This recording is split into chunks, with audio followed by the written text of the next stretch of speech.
आपको क्या लगता है कि लोग जुआ क्यों खेलते हैं? साधारण सी बात है, कम समय में थोड़ा सा लागत लगा के ज़्यादा का मुनाफा पाने के लिए लोग जुआ खेलते हैं।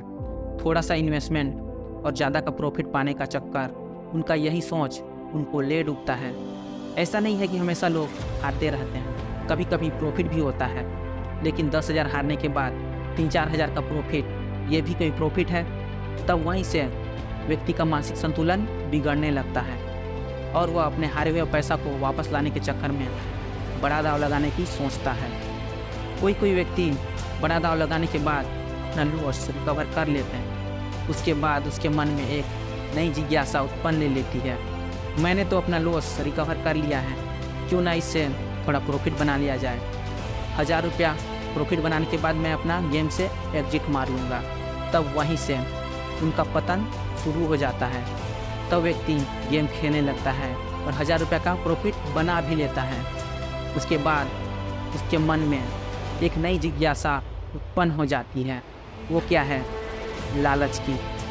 एक बार जब मनुष्य के मन में लालच की भावना उत्पन्न हो जाती है, तब उसका सर्वनाश होना निश्चित हो जाता है, क्योंकि उसकी सर्वनाश की कथा स्वयं ब्रह्मा जी लिख देते हैं अपनी डायरी में। एक बार जो ब्रह्मा जी के डायरी में कुछ लिखा जाता है तो उसे परिवर्तन करना असंभव होता है। चाहे आप कितना भी पूजा पाठ तपस्या क्यों ना कर लो, स्वयं ब्रह्मा जी को ही प्रसन्न क्यों ना कर लो अपनी तपस्या से, लेकिन उनके डायरी में जो एक बार लिखा जाता है उसे खुद भी परिवर्तन नहीं कर सकते। यही है नियति। लालच बस पैसों के लिए नहीं आता। इस संसार में अनेकों चीज़ हैं जिसके लिए मनुष्य के मन में लालच की भावना उत्पन्न हो जाती है, जैसे स्त्री, धन दौलत, कार, बंगला, मोटर गाड़ी। उसको शॉर्टकट तरीके से पाने की इच्छा लालच कहलाती है। ऋषि गौतम से तो आप भली भांति परिचित होंगे। उनकी पत्नी अहल्या सौंदर्य की देवी थी, जिनकी सौंदर्य से साक्षात देवराज इंद्र नहीं बच पाए। उनकी सुंदरता से मोहित हो गए। देवी अहल्या को पाने के चक्कर में उनकी बुद्धि भ्रष्ट हो जाती है और वे देवी अहल्या को पाने के लिए एक षड्यंत्र रचते हैं चंद्रदेव के साथ। चंद्रदेव को आदेश देते हैं कि कुछ समय के लिए तुम आसमान से लुप्त हो जाओ, ताकि इससे गौतम ऋषि को लगेगा कि सुबह होने वाली है। तब वह स्नान करने के लिए नदी जाएंगे और सूर्य नमस्कार करने लगेंगे। तब चंद्रदेव कुछ क्षण के लिए आसमान से लुप्त हो जाते हैं। तब चिड़िया की चहचहाने की आवाज़ सुनाई देती है गौतम ऋषि को। तब उनको पता भी नहीं चलता। वो सोचते हैं कि आज सुबह इतना जल्दी कैसे हो गया। तब उठते हैं और वह स्नान करने के लिए नदी जाते हैं। तब वहीं देवराज इंद्र प्रकट होते हैं और गौतम ऋषि का रूप धारण कर लेते हैं। उसके बाद देवी अहल्या को देख के उनके मन में वासना की भावना उत्पन्न हो जाती है।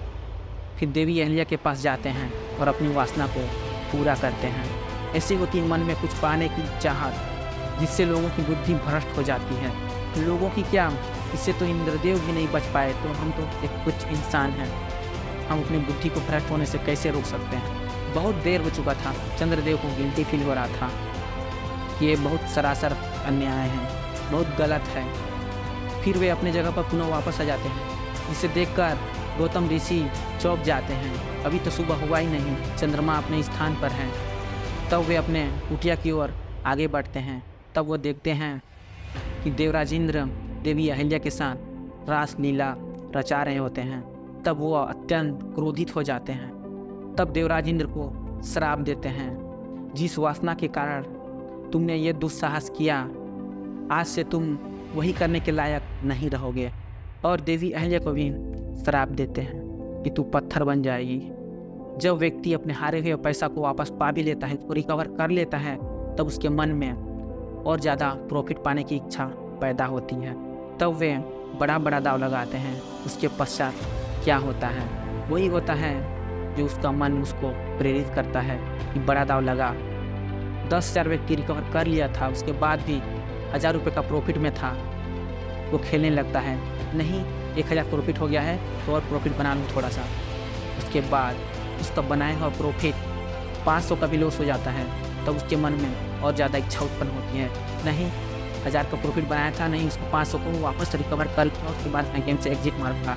फिर उस 500 को वापस आने का चक्कर 1000 रुपये लगाता है। उसके बाद वो डूब जाता है। जितना प्रॉफिट कमाया था वो तो चला गया। और बच गया उसका जो रिकवर किया हुआ था, जिसके पास शेष बचा है।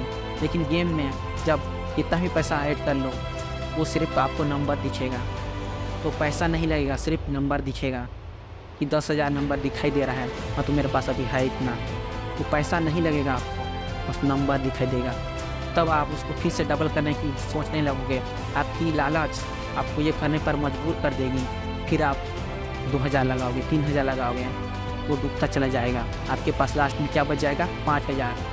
फिर आपके मन में अजीब सी भावना उत्पन्न होगी। 10,000 था तब उसको मैं हार गया, 5,000 रखे उसको मैं क्या करूँगा? इससे अच्छा इसको भी सबको लगा देता हूँ। कुछ मिनट बाद उसको दिन भर चैन नहीं मिलेगा, रात भर चैन नहीं मिलेगा। काश मैं रुक गया होता, मेरे पास प्रॉफिट आ गया था, मेरा हारा हुआ लॉस रिकवर हो गया था, लेकिन मैंने फिर भी अपने मन को कंट्रोल नहीं कर पाया। काश वो समय वापस आ जाता तो मैं गेम कभी नहीं खेलता। लेकिन क्या कर सकते हैं, एक बार धनुष से निकला हुआ बाढ़ और जुए में हारा हुआ पैसा कभी वापस नहीं आता।